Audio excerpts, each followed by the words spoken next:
भगवान ने कहा ये बात समझ में नहीं आ रही है कि सब जगह हैं वो ठीक है, लेकिन मैं पूछ रहा हूं स्थान में कहाँ रहूं, तो आप बता ही नहीं पा रहे हो। आगे जैसे ही बढ़े प्रयाग से आगे तो वाल्मीकि जी का आश्रम आया लालापुर में।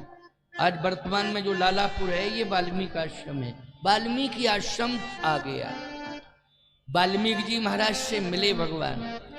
वाल्मीकि जी ने कहा मैं बता रहा हूं कहाँ रहो।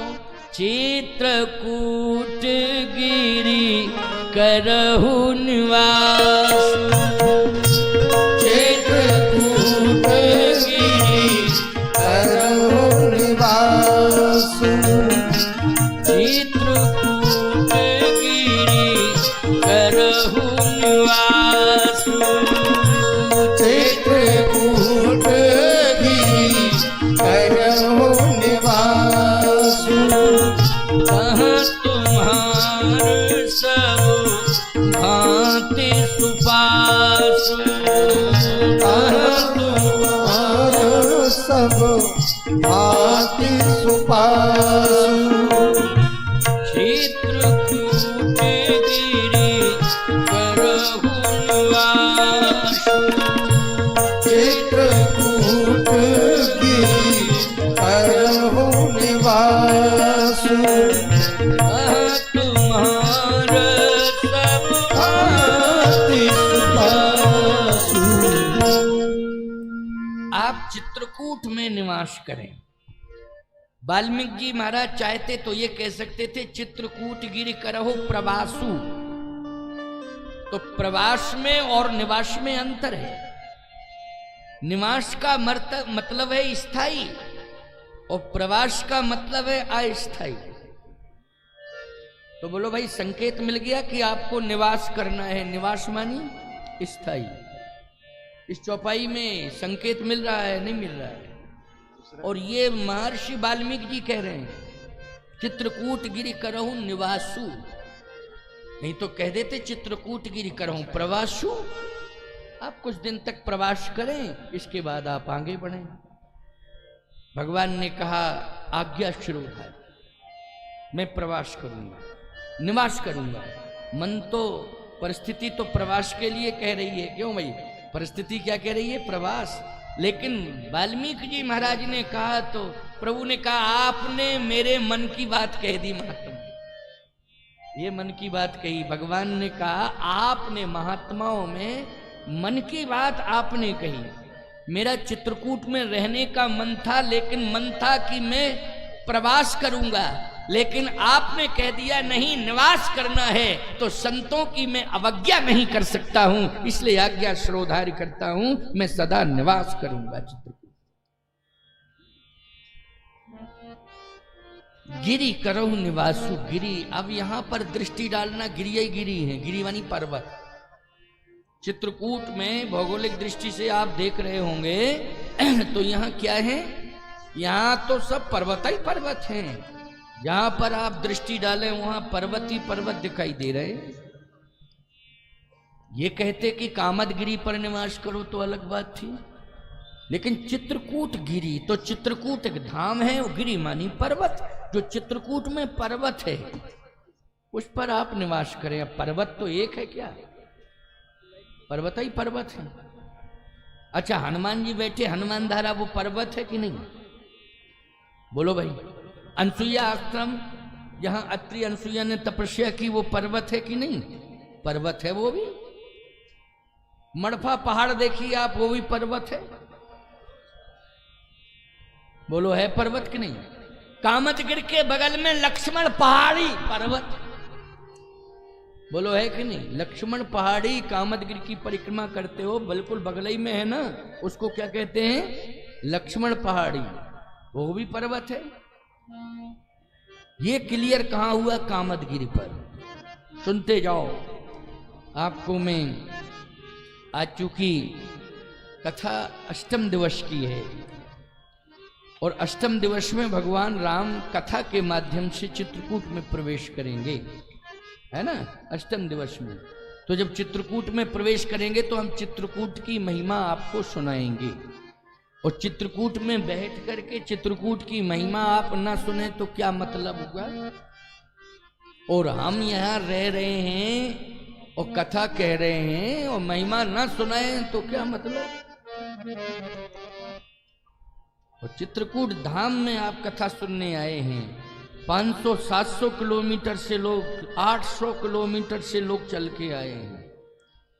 एक प्रमाण तो ऐसा है कि ये 500 किलोमीटर से पैदल चल के आए हैं, शिवपुर से, गसवानी से, भरत शास्त्री के साथ में और भी कितने लोग आए, 12 लोग पैदल चल के झंडा लेके आए हैं कि हम चित्रकूट कामतानाथ भगवान का दर्शन करेंगे, परिक्रमा करेंगे, कथा सुनेंगे। पैदल पद यात्रा 500 किलोमीटर। शिवपुरी से आगे शिवपुर पड़ता है जिला, वहाँ 100 किलोमीटर आगे है गसवानी। कितनी दूर, राजस्थान का बॉर्डर लगा है। अब बताइए, बैठ जाओ, ये पद यात्रा करके आए हैं, कई दिन चले हैं पैदल। बोलो, कथा सुनने के लिए आए हैं और दर्शन करने आए हैं। और याद रखना, कथा के एक दिन पहले ही, 2 दिन पहले आ गए थे ना, हाँ, 1 दिन पहले ही आ गए कथा के, और कई दिन तक चल के आए हैं। दिन भर चलते थे, रात को रुक के विश्राम करते थे। क्यों? भरत जी महाराज, प्रभु श्री राम जो है अयोध्या से पैदल चल के चित्रकूट पहुंचे, तो वहां पर हम पैदल चल के चित्रकूट पहुंचेंगे और दर्शन करेंगे, परिक्रमा और कथा सुनेंगे। पूरी कथा सुन रहे हैं, 9 दिन की कथा, मतलब आज 8वां दिन है। तो जयपुर से वो भी दूर पड़ता है यहाँ से, जबलपुर तो खैर पड़ोस का है, कोई बात नहीं, 250 किलोमीटर के रेंज में, 300 होगा बस इससे। हाँ। अमरावती से आए हैं कथा सुनने, पहले ही दिन से डटे हैं कथा सुनने के लिए, और फोन कर दिया था कि अमरावती से हम कथा सुनने आ रहे हैं, और पूरे दिन की कथा पूरे परिवार सहित लिए पड़े हैं, कथा सुन रहे हैं अमरावती से। पहली बार मुझे देखा है यूट्यूब में, कई साल से मेरा प्रवचन सुन रहे थे, और बरगी में सुना था एक बार, बरगी में, बरगी बांध पर मेरी कथा हुई थी वहाँ, लेकिन डायरेक्ट नहीं जुड़े थे, मुझे पता ही नहीं तुम कब आए, कब बरगी में, अभी पता चला है। लेकिन ये पूरे दिन वहाँ भी कथा सुने, बरगी धाम जबलपुर में जब कथा हुई थी मेरी वहाँ। ये कितनी आस्था रखते हैं, कहते महाराज मैं जब तक यूट्यूब में आपका सुन नहीं लेता हूँ प्रवचन सोता ही नहीं हूँ, मुझे कुछ पता ही नहीं ये यूट्यूब है क्या, कब से चल गया, क्या हुआ। सही कह रहे, ये तो बाद में पता चला ये क्या सिस्टम बना रखा है। मेरा सिस्टम मेरी जानकारी में नहीं बनाया गया था, अपने आप इन बच्चों ने, जो विद्यार्थी रहते हैं, इन लड़कों ने सिस्टम बनाया और लोगों के कहने पर बनाया। मैं तो यही नहीं जानता था ये सोशल मीडिया क्या है, सही बता रहा हूँ। बहुत छोटी उम्र से साधु बन गया, मुझे मीडिया का कुछ पता ही नहीं, कोई जान, केवल मुझे अगर पता है तो मीडिया में नारद जी का पता है कि नारद जी से बड़ा कोई पत्रकार नहीं है। क्यों भाई? केवल उनके बारे में मैं जानता था, नारद जी के बारे में। लेकिन ये इतना बड़ा सिस्टम बना के तैयार कर दिया है कि लाखों लोग कथा सुन रहे हैं, और अच्छा है, ये सभी विद्वानों का लाभ मिल रहा है, संतों का लाभ मिल रहा है, लोगों को, जनता सुन रही है, अच्छी बात है, स्वागत है। इस सिस्टम का मैं स्वागत करता हूं, क्योंकि कम से कम महात्माओं की वाणी घर घर तक तो पहुंच गई। बोलो भाई, पहुंच गई कि नहीं? संभव नहीं था, लेकिन घर घर तक पहुंच। आप सभी भगवान के चरित्रों से जुड़े रहे, इसी में सार है और कोई सार नहीं है।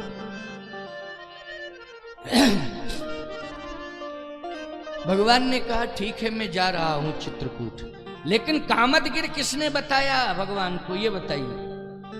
यहां पर भगवान ने कैसे, क्या स्वयं भगवान आ गए कि किसी ने बताया है भगवान को कि पर्वतों में इस पर्वत पर रहना है? हाँ, श्री राम घाट पर आप जब जाते हैं, मंदाकिनी गंगा में स्नान करते हैं, तो श्री मत गयेंद्रनाथ भगवान का दर्शन करते हैं। इन्हीं मत गयेंद्रनाथ भगवान ने बताया था कि पर्वतों में आप इस पर्वत पर रहे। भगवान शंकर है ना वो, और बोलो भाई, शंकर जी ही राम जी को बता सकते हैं और राम जी शंकर जी को बता सकते हैं, दोनों एक दूसरे के पूरक हैं। ये श्रीमद् गजेंद्रनाथ भगवान ने बताया कि पर्वतों में ये पर्वत है, आप इस पर्वत पर तपस्या करें। इस पर्वत को ही क्यों बताया श्रीमद् गजेंद्रनाथ जी ने? अरे वो भी तो पर्वत पर ही रह रहे हैं, ऊंचाई पर रह रहे पर्वत पर, तो कहते मेरे बगल में ही रहिए आप, मंदाकिनी के तट पर रहिए। 2 किलोमीटर दूर क्यों बताया? बोलो भाई, 2 किलोमीटर की दूरी है जहां पर श्रीमद् गजेंद्रनाथ भगवान है, बोलो पर्वत है कि नहीं हो? तो ये कहते कि मेरे बगल में रहिए आप और मंदाकिनी में स्नान करिए।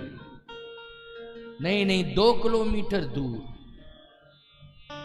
कहा कि इस पर्वत पर नहीं। जितने हनुमान धारा का पर्वत है उतना ही कामतानाथ का है, मत गजेंद्रनाथ रामघाट से, बोलो भाई है कि नहीं? आप 2 किलोमीटर उधर चले जाइए तो हनुमान धारा का पर्वत आ जाता है, और 2 किलोमीटर इधर आइए तो कामदगिरी। इधर क्यों भेजा, उधर क्यों नहीं भेजा? इसमें रहस्य है। मैं चलता हूं लेके आपको, और जहां पर आपको तपस्या करनी है वो पर्वत में बता रहा हूं। वाल्मीकि जी तो वाल्मीकि आश्रम तक रह गए, उन्होंने तो कहा चित्रकूट गिरि करो निवासु, लेकिन यहां पर्वत कौन सा है, इसकी पहचान कैसे हो सकती है, इसके बारे में श्रीमद् गजेंद्रनाथ भगवान, इसलिए बड़ी मान्यता है चित्रकूट में। मंदाकिनी जी में स्नान करो, 1 लोटा जल जरूर चढ़ाओ उनके ऊपर। बोलिए श्रीमद् गजेंद्रनाथ भगवान की जय हो। 1 लोटा जल जरूर चढ़ाना चाहिए, बड़ी महिमा है चित्रकूट में श्रीमद् गजेंद्रनाथ भगवान। ये पर्वत क्या है? पर्वतों में सबसे ज्यादा सम्मानित पर्वत है हिमालय। क्यों भाई, है कि नहीं हिमालय सम्मानित पर्वत? क्योंकि पर्वतों के राजा हैं हिमालय, और गंभीर बहुत हैं और शीतल स्वभाव वाले हैं। आप चले जाइए तो इस समय गर्मी पड़ रही है, वहां आपको कम्बल ओढ़ना पड़ेगा हिमालय में। इसका मतलब है शीतल स्वभाव वाले हैं। ये मत सोचना बर्फ है, नहीं, उनका स्वभाव शीतलता प्रदान करने का है, इसलिए वो शीतल स्वभाव वाले हैं। बड़प्पन शीतलता में ही है। स्वभाव में क्या होना चाहिए? शीतलता होनी चाहिए, तो यही बड़प्पन है। बड़ी ऊंची हवेली में रहना ये बड़प्पन नहीं है। आपका स्वभाव शीतल हो जाए, यही बड़प्पन है। स्वभाव शीतल हो जाए। अगर शीतल स्वभाव हो जाता है तो अचल प्रतिष्ठा हो जाती है। अभी तक सृष्टि से के आरंभ से लेकर के राजा कौन रहे हैं, परिवर्तन ही नहीं हुआ है। बोलो भाई, परिवर्तन हो जाता है कि नहीं हो जाता है? लेकिन पर्वतों के राजा कौन है, जल्दी बोलो? हिमालय जी हैं। जब से सृष्टि का सृजन हुआ है और प्रकृति का उद्भव हुआ है, प्रकृति का उद्भव हुआ, तो ईमानदारी से बताओ राजा के रूप में कौन है? प्रकृति के राजा कौन है, जल्दी बोलो? हिमालय। बोलो है कि नहीं? अचल प्रतिष्ठित है। सती जी ने डिमांड की थी कि 2 ही डिमांडें थी उनकी, कि पति तो भगवान शंकर ही हो मेरे, लेकिन पिता शीतल स्वभाव वाले हों, गंभीर हों। ये नहीं कहा हिमांचल हो, शीतल स्वभाव वाले हों और गंभीर हों। तो भगवान नारायण ने कहा ऐसा ही होगा। तो पूरे प्रकृति में देखा गया तो शीतल स्वभाव वाले और गंभीर कौन है? श्री हिमालय जी, हिमांचल जी। बोलिए हिमांचल जी महाराज की। लेकिन सुमेरु पर्वत अपने को बड़ा मानता है, वो कहता सुमेरु, तो सुमेरु मानी श्रेष्ठ। बोलो सुमेरु मानी श्रेष्ठ। देखो भैया, सम्मान पाना अलग बात है, सहज में ही सम्मान मिल जाए ये अलग बात है, और अपने आप में सम्मान ले लेना और बड़ा बन जाना ये अलग बात है। अपने आप में बड़ा बन जाना अलग बात है, लेकिन संपूर्ण समाज के द्वारा सम्मान अगर मिल रहा है तो वही सबसे बड़ा सम्मान है। और अपने आप अगर सम्मान ले रहे हो तो ये अलग बात है। तो सुमेरु कहता है मैं सुमेरु हूं, मुझसे बड़ा कोई नहीं है, मैं सुमेरु हूं, मुझसे बड़ा कोई है ही नहीं। भगवान तो नारद जी से कहते रहते हैं कि सर्वे करते रहो कि किसमें अभिमान आ रहा है, उसके अभिमान को मैं नष्ट कर दूं। नारद जी से यही कहते, आप जरा घूमते रहिए, सर्वे करते रहिए और रिपोर्ट मुझे दीजिए कि अभिमान किसमें आ रहा है। अभिमान किसी में भी आ जाएगा, भगवान जो है उसे बख्श नहीं सकते हैं, छोड़ नहीं सकते हैं। समझ रहे हो कि नहीं? नारद जी ने काम को जीत लिया था, लेकिन काम को जीतने वाले अभिमान को नहीं जीत पाए नारद जी। इसलिए भगवान ने कहा कि अंकुरण हो गया अभिमान का, जरा इसको साफ कर दूं। इसलिए वो लीला कराई थी भगवान ने, अपनी इच्छा से कराई थी, क्योंकि नारद जी सबसे ज्यादा प्रिय हैं। भगवान ने कहा नारद अगर प्रभावित हो गया तो हमारा प्रसारण बंद। प्रसारण सूचना प्रसारण मंत्री हैं, कौन देगा सूचना?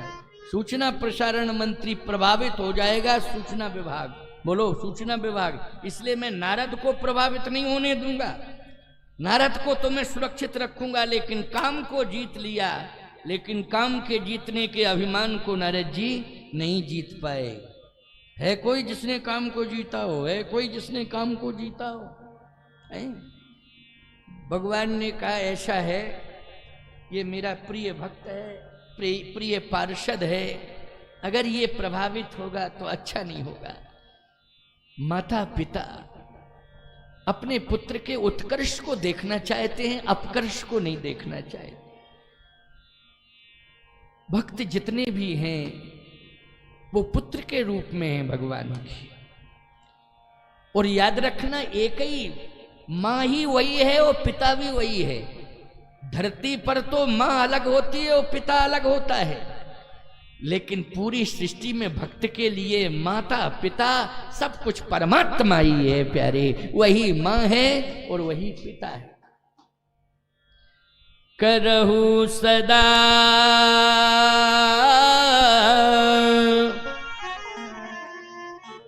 करहु सदा तिनकी रखवारी,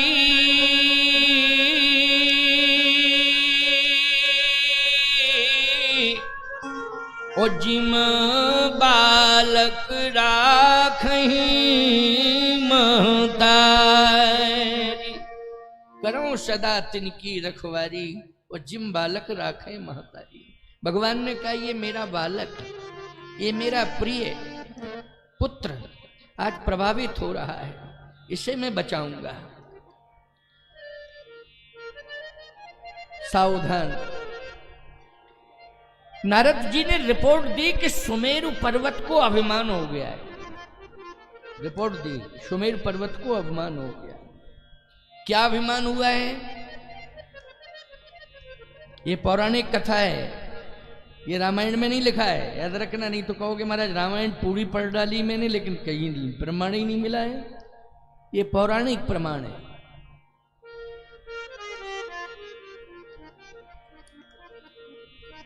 थोड़ा सा मैं संदिग्ध हो रहा हूं, या तो पद्म पुराण का है या स्कंद पुराण का प्रमाण है।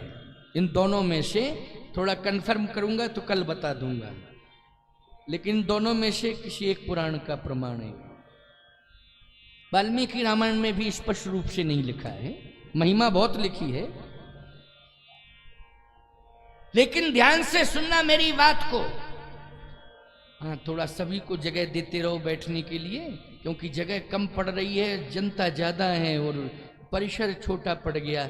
अब भविष्य में भगवान श्री कामतानाथ जी चाहेंगे तो इसी कामदगिरी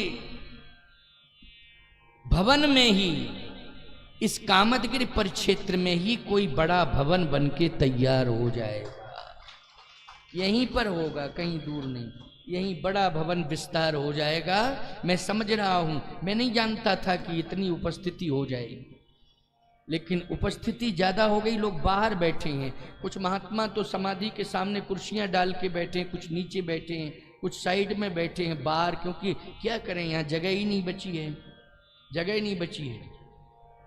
और एक संत तो अभी पधारे थे, अच्छे संत हैं, तो संत हैं, कथा का प्रेम था, लेकिन जगह न बैठे रहे। लेकिन अब क्या करोगे, थोड़ा सा महिलाओं से परहेज रखते हैं तो डंडे से कहते दूर हटो, दूर हटो, दूर। अरे किधर हाथे बेचारी बैठेंगी तो यहीं, लेकिन वो जब ज्यादा ही जनता आने लगी तो उठ के चले गए बेचारे उधर। लेकिन बहुत देर से, अच्छे महात्मा है, वो नियम है, चलो कोई बात नहीं है, वो कुछ स्पर्श नहीं कराते हैं, न तो स्त्रियों से न पुरुषों से। ये भी ऐसा नहीं है, पुरुषों से भी दूर से प्रणाम करो, दूर से प्रणाम करो। संत अब बैठे रहे बहुत देर तक, मैं देख रहा था, लेकिन जब देखा कि नहीं कोई डंडा से नहीं मान रहा है तो फिर उठ के चले गए। मैं देख रहा था। अच्छा, मेरा मन था कि वो यहाँ आके बैठ जाएं, लेकिन तब तक कथा में व्यस्त हो गया, वो चले गए। मेरा मन था कि वो डिस्टर्ब हो रहे हैं तो यहाँ आके बैठ जाएं, कोई अच्छे महात्मा। लेकिन वो डंडा से मैं देख रहा था और मन ही मन मुस्कुरा भी रहा था। अभी एक विद्यार्थी ने मुझसे कहा भी, महात्मा वो डंडे से, हमने कहा चुप रहो, वो संत हैं, बैठे रहने दो उनको। लेकिन वो यहाँ नहीं बुला पाए, तब तक उन्होंने देखा कि मुझे अब बाहर ही जाना चाहिए। कहीं भी बैठ जाएं, ध्वनि विस्तारक के यंत्र से तो कथा सुनाई दे रही है, ऐसी बात नहीं। सभी लोग कथा बाहर से सुन रहे हैं। कुछ लोगों का तो ये कहना हुआ कि महाराज जी थोड़ा सा माइक आपको रामघाट तक अगर दे देते तो दुकानदार, कुछ दुकानदारों की सूचना आई कि रामघाट पर तक अगर स्पीकर लग जाते तो हम लोग दुकान में बैठे बैठे ही सुनते। मैंने कहा हमें यही पता नहीं था कि इतना प्रेम दुकानदारों में भी है कथा सुनने का। अब अगले समय में व्यवस्था यही की जाएगी कि माइक बढ़ा दिए जाएं तो सभी को लाभ मिल जाए, कोई दिक्कत नहीं। बैठे भाई व्यवसाय है, दुकान पर बैठे हैं, घर में कोई दूसरा बैठने वाला नहीं तो क्या किया जाएगा, उनको कथा वहीं सुनवाई जाएगी। मुझे वाकई इतना पता ही नहीं था, सत्य कह रहा हूं। लेकिन प्रीति है लोगों में, निष्ठा है, कथा के प्रेमी है, ऐसी बात नहीं है। तभी तो सूचना आई, आज ही आई मेरे पास कि थोड़ा रामघाट तक ये स्पीकर बढ़ जाते तो निश्चित रूप से सबको सुनने का अवसर मिलता। लेकिन आप सब जो है कुछ तो इसलिए अंदर आ रहे हैं कि महाराज जी को डायरेक्ट सुनेंगे, बैठ करके देखेंगे, सुनेंगे, अच्छी बात है, सुनिए।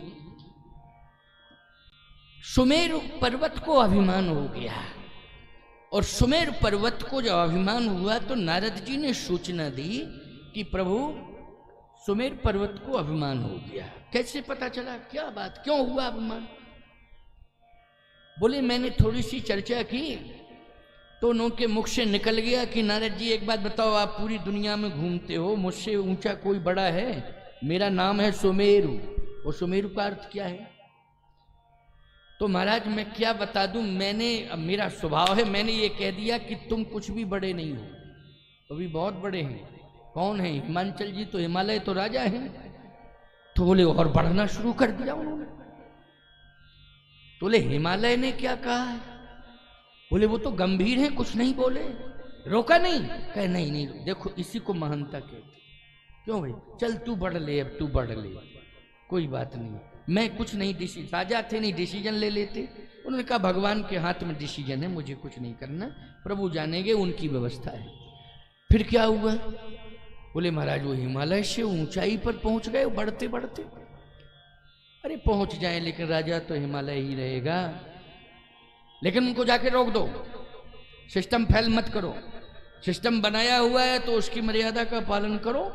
बोलो करना चाहिए कि नहीं? आपने अगर व्यासपीठ पर मुझे बिठाया है तो ये नहीं आप दावा कर सकते कि नहीं महाराज जी हम आपसे 2-3 फीट नीचे बैठे हैं, ये व्यासपीठ की मर्यादा है। अगर हम भी श्रोता बने होते तो आपके साथ ही बैठते, कथा सुनते, लेकिन चूंकि व्यासपीठ पर बैठे हैं इसलिए व्यासपीठ की मर्यादा का पालन हमें करना पड़ेगा, इसलिए व्यासपीठ की मर्यादा है ये। तो भगवान ने कहा इसका मतलब है सुमेर ने मर्यादा का उल्लंघन किया है, जाओ उनको रोको। नारद जी फिर पहुंचे। सो नारद जी ने, देखिए आप, यही काम तो नारद जी का है। नारद जी बोले एक बात बताओ, चैलेंज दे रहे हो हिमालय को, लेकिन सूर्य तुमसे ऊंचाई पर है, अब 2 चैलेंज। तुम में ताकत है, सूर से ऊंचे हो तुम।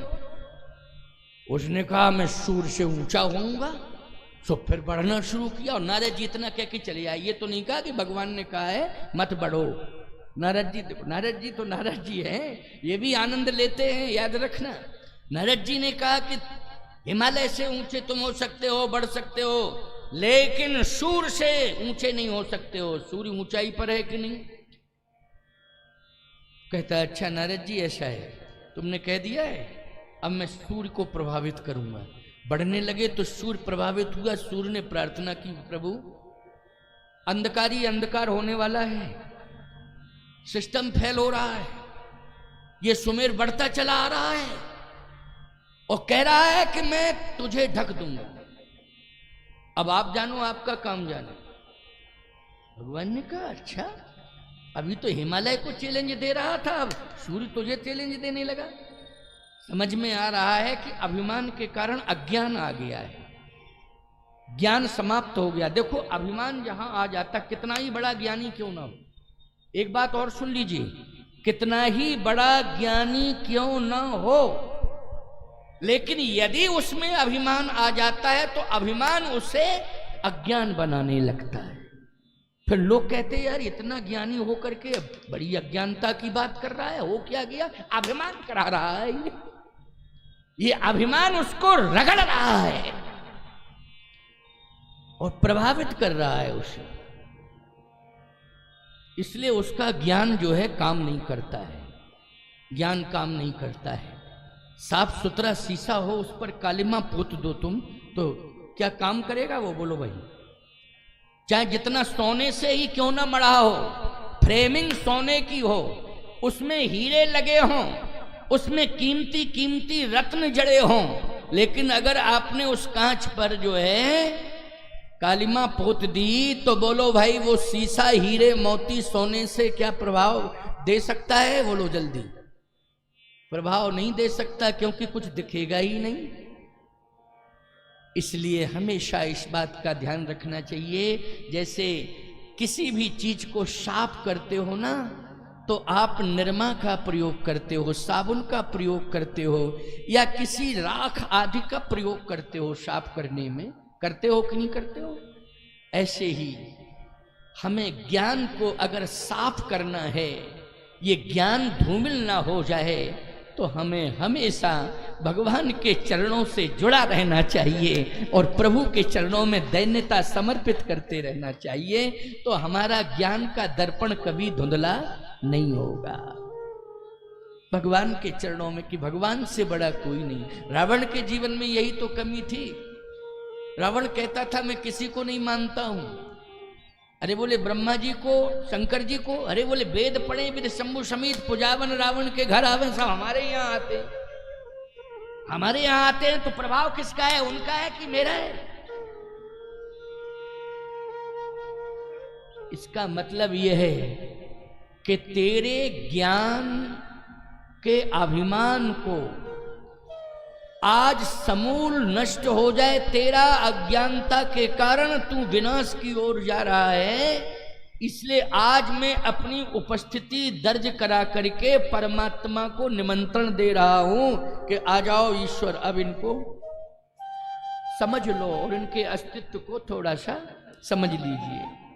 तो याद रखना, शंकर जी चाहते तो तीसरे नेत्र से रावण को भस्म कर सकते थे। बोलो कर सकते थे कि नहीं? तीसरा नेत्र इतना प्रभावशाली था, लेकिन नहीं, प्रभु आप आइए, ये सिस्टम आपका है, हम उसमें हस्तक्षेप नहीं करेंगे, आप आइए, आपका सिस्टम है। भगवान ने कहा मैं आ रहा हूं, चिंता मत कर। इसलिए जितने राक्षस हुए हैं, युद्ध किसने किया है? बोलो भाई, भगवान राम ने किया है। युद्ध किया है कि नहीं किया है? आप बताइए। ब्रह्मा जी ने युद्ध किया हो, शंकर जी ने युद्ध किया हो, तो बताइए। स्वयं भगवान ने आकर के युद्ध किया है। ये सिस्टम किसका है बनाया हुआ? भगवान का। इसलिए भगवान ही सुमेर से के पास भी भगवान को ही आना पड़ा। सुमेर के अभिमान को नष्ट करने के लिए किसको आना पड़ा? स्वयं भगवान को आना पड़ा। ये कथा बड़ी गंभीर है, थोड़ा सा धैर्य धारण करके समझ में आ रही है कि नहीं आ रही है कथा? हाँ समझ में आ रही है, तभी तुम लोग इतनी शांति से बैठे हो। नहीं तो इतनी शांति से बैठते ही नहीं है। अगर कोई समझाने की कोशिश भी करता है तो कहता है तुम चुप रहो, हमें ज्ञान मत दो। ऐसा भी लोग कहने लगते हैं, लेकिन नहीं, शांति से सब बैठ के सुन रहे, समझ में आ रहा है। नारद जी ने कहा कि सूर्य से ऊपर नहीं हो तुम, सूर्य के नीचे हो, सूर्य सबसे ऊपर है। सुमेर सूर्य के अस्तित्व को समाप्त करने के लिए बढ़ने लगा। उसी समय सूर्य भगवान प्रार्थना करने लगे, प्रभु बचाइए बचाइए बचाइए बचाइए, नहीं तो आपका सिस्टम फेल हो जाएगा, अंधकार हो जाएगा। क्या हो गया है? कहे सुमेरु बढ़ता जा रहा है। भगवान ने कहा ये अज्ञानी हो गया क्या, अभिमानी अज्ञानी, सूर्य से क्या लेना देना, ये सिस्टम है। अच्छा एक बात बताओ, मैं यहां बैठा हूं, ये बल्ब जो है ऊंचाई पर लगा हुआ है, ये हेलोजन भी टंगा है ऊपर। अब हम कहें क्यों पीठाधीश्वर मैं हूं, तू है पीठाधीश्वर, क्या मैं नीचे और तू ऊपर? अच्छा बोलो भाई, लोग क्या कहेंगे, दिमाग ही खराब हो गया है। क्यों भाई, लोग क्या कहेंगे, दिमाग खराब हो गया है स्वामी जी का। अरे ये सिस्टम प्रकाश का है, प्रकाश के सिस्टम को ऊंचाई पर रखना पड़ेगा कि नहीं। बस ऐसे ही सुमेर का हाल हुआ, मैं सूर्य को ढक दूंगा। भगवान ने कहा नारद जी समझाओ जाके। नारद जी बोले जितना समझाना था उतना समझा दिया, अब आप ही समझाओ। मतलब नारद जी ने जो समझाया था वो सिस्टम को घटाने वाला विचार दिया था कि बढ़ने वाला। बोलो भाई, कहे इसलिए कि थोड़ा सा इसको पनिशमेंट ठीक से मिल जावे। नारद जी का ये सोचना था, क्योंकि प्रभु दयालु कृपालु हैं। जल्दी जल्दी में अगर हम समझा देंगे और नहीं मानेगा तो प्रभु आराम से समझा देंगे, नहीं इसको थोड़ा सिस्टम में लेकर समझावें। नारद जी भी चाह रहे थे कि इसको थोड़ा प्रभु इतने इसको प्रभावित कर दें, प्रभु इतना प्रभावित कर दें फिर ये बढ़ने की कभी हिम्मत न जुटा। इसलिए हमने जितना समझाना था उतना समझाया मैंने, प्रभु अब आप ही समझाओ। भगवान ने कहा गरुण चलो सुमेर को समझाओ। याद रखना चक्र सुदर्शन लेकर के भगवान चल पड़े। जैसे ही पहुंचे भगवान ने कहा रुक जाओ, रुक गया। आप आ गए, अपनी मर्यादा में रहो, भगवान ने कहा। सुमेर ने कहा कि प्रभु ये तो अपनी अपनी ऊर्जा है, ऊर्जा है ये, इसमें मर्यादा क्या है? ऊर्जा, भगवान ने कहा ऊर्जा तो है लेकिन सूर्य को ढकने की कोशिश कर रहे हो,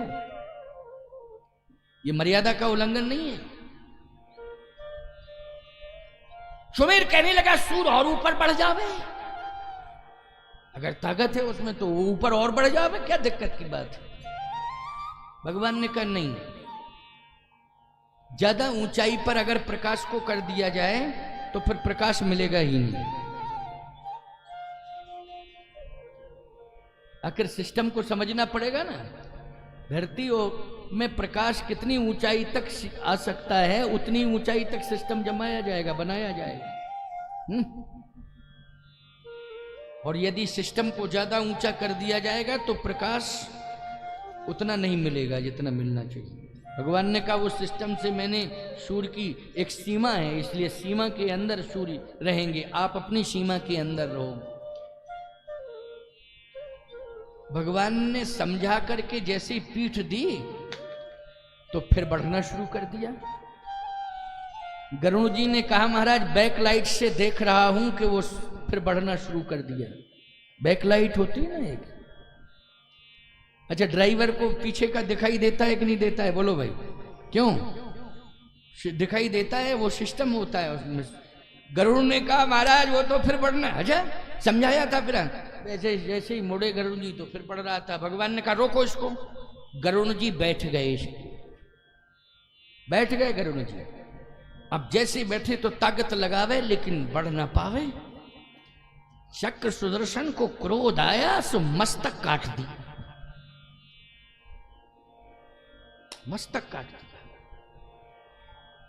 क्रोध आया नहीं, मान नहीं रहा था। अब ये मस्तक जैसी कटा तो इतना वेग था इस मस्तक का कि ये विंध्य में आकर के, विंध्याचल में, विंध्य प्रदेश, ये विंध्य की सीमा है ना, ये चित्रकूट भी, ये कामदगिरि विंध्य की शाखा ही है, समझ गए हो नहीं, ये विंध्य की शाखा है कामदगिरि। इतनी दूरी पर गिरा मस्तक, आप देख रहे हो कामदगिरि मस्तकाकार है, मस्तक के रूप में परिक्रमा करते हो तो कैसे लगते हैं बोलो, मस्तक के रूप में ही लगते हैं नहीं।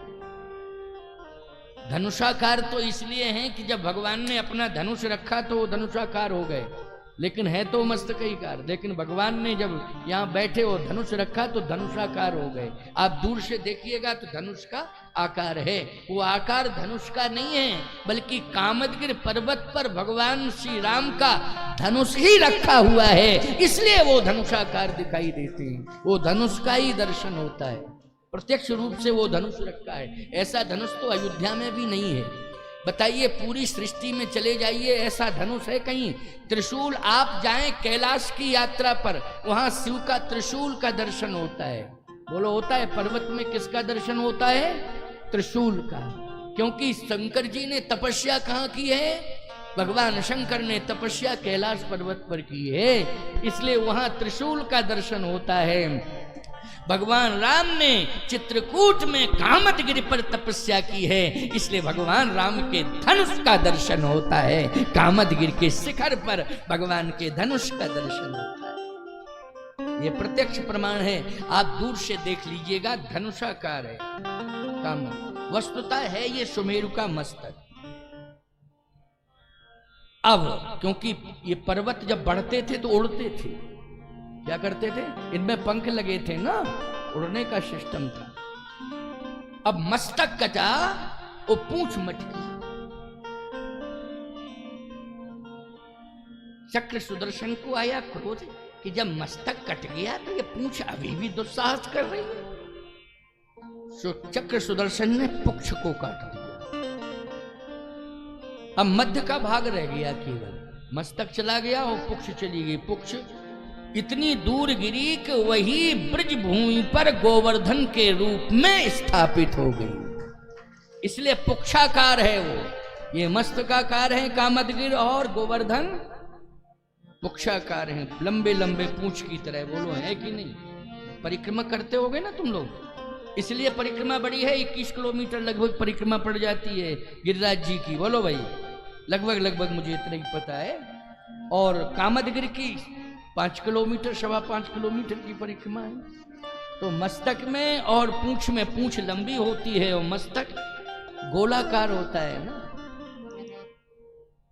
अब रह गया मध्य भाग, अब ये पाहि माम, रक्षा करो प्रभु रक्षा करो। अरे जब भगवान ही दंड दे रहे तो रक्षा कौन करे?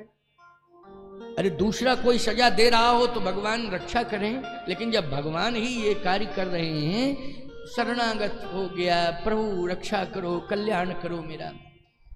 भगवान ने कहा क्या चाह रहे हो? प्रभु मैं भटक गया था, आपने मेरा उद्धार कर दिया, कल्याण कर दिया, लेकिन हे प्रभु आज मैं खंड खंड हो गया। अगर आप अपनी शरण में मुझे, मस्तक भी आपके चरणों में होता, पुच्छ भी आपके चरणों में होती हो, मैं संपूर्ण समर्पण करता, तब तो धन्य मानता कि चरणों में स्थान मिले, यही चाहते हो। हाँ, लेकिन ऐसी गलती दोबारा तो नहीं करोगे। भगवान ने वचन दिया था कि मैं बैठकर तपस्या करूंगा और तुझे सर्वमान्य बनाऊंगा। बोलो सर्वमान्य हो गए कि नहीं हो गए? लेकिन पूंछ प्रभु कहां गई? भगवान ने कहा ये बाद में मटकती रही। इसका मतलब है कि अब मुझे इसके कारण दोबारा फिर अवतार लेना पड़ेगा,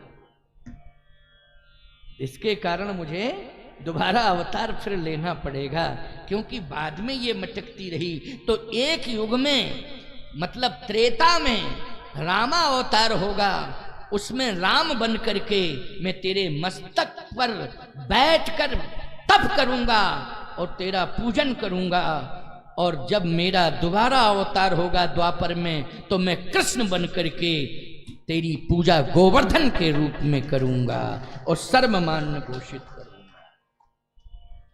तो राम ही कृष्ण बने कि नहीं बने, बोलो भाई, कौन? राम ही कृष्ण बने। इसलिए तेरा सम्मान तो हमेशा ही हमेशा रहेगा, हमेशा रहेगा। और एक बात बताएं, इतना सम्मान पाने के बाद भी अब तुझे अभिमान नहीं आएगा। तो बोलो, कामदगिरि भगवान का जो परिक्रमा करता है, दर्शन करता है, उसका अभिमान दूर हो जाता है। गिरिराज गोवर्धन की परिक्रमा जो करता है उसका अभिमान दूर हो जाता है, क्योंकि भगवान ने कहा था कि इतना सम्मान पाने के बाद भी तुझे अभिमान नहीं आएगा। इसलिए अभिमान वहीं समाप्त होता है जहां अभिमान होता ही नहीं। इसलिए कामदगिरि के पास अभिमान समाप्त होता, क्योंकि यहाँ अभिमान है नहीं। गिरिराज जी के पास अभिमान समाप्त हो जाता, क्योंकि वहां अभिमान है नहीं।